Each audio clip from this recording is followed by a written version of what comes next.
আমি 400 গ্রামের মতো দেহরাদুন রাইস নিয়েছি। আর এটা দুবার ভালোভাবে ধুয়ে নিয়ে আধ ঘন্টার জন্যে এইভাবে জলে কিন্তু ভিজিয়ে রেখে দিতে হবে, যাতে চালটা একটু নরম হয়ে আসে। আর এখানে 400 গ্রাম চালের জন্য আমি নিচ্ছি একটা গাজর, অল্প পুদিনা পাতা, কয়েকটা বরবটি। এখানে আমি বিনসটা পাইনি তাই বরবটি ইউজ করেছি। আর এইভাবে লম্বা লম্বা করে একটু সরু সরু করে কিন্তু কেটে নিতে হবে। আর এখানে আমি নিয়ে নিচ্ছি পুদিনা পাতা আর কয়েক টুকরো আদা, দুটো কাঁচা লঙ্কা, আর দিয়ে নিচ্ছি ধনেপাতা। একটা স্মুথ পেস্ট কিন্তু তৈরি করে রাখলাম।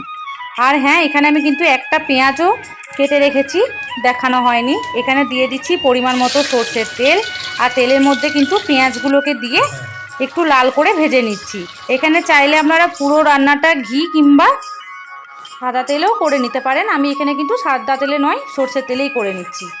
আর এরপর বরবটি আর গাজরগুলোকে একটু করে ভেজে নিয়ে তৈরি করে রাখা ধনে পুদিনার পেস্টটা এখানে আমি দিয়ে দিচ্ছি। তারপর আবার একটু নেড়ে নিয়ে দিয়ে দেবো পরিমাণ মতো লবণ, স্বাদ মতো একটু মিষ্টি এখানে আমি। আর তারপরে চালগুলোকে ভেজে নিতে হবে। আর হ্যাঁ, একটা কথা বলতেই ভুলে গেছি, তেলের মধ্যে কিন্তু আমি ফোড়নে জিরে দিয়েছি। আপনারা চাইলে গোটা গরম মশলা ইউজ করতে পারেন। তারপর প্রেসারের মধ্যে জল দিয়ে প্রেসারটা বন্ধ করে একটা সিটি পড়া পর্যন্ত অপেক্ষা করবেন। বেশিক্ষণ কিন্তু একদমই রাখতে হবে না। একবার মাঝে খুলে দেখে নেবেন যে আপনার চালটা কিন্তু ঝরঝরে হয়েছে কিনা।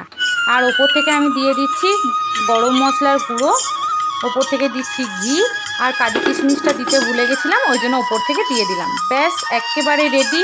আরও কিছুক্ষণ চাপা দিয়ে রাখার পরে খুলে আমি পরিবেশন করে দেখাচ্ছি যে কেমন হলো। খেতে আর গন্ধতে কিন্তু দারুণ হয়েছিল। দাঁড়ান আপনাদেরকে খেয়ে দেখাই যে কেমন হলো। দেখা হচ্ছে আপনাদের সাথে পরবর্তী কোনো ভিডিওতে। আজকের মতো এখানেই টাটা।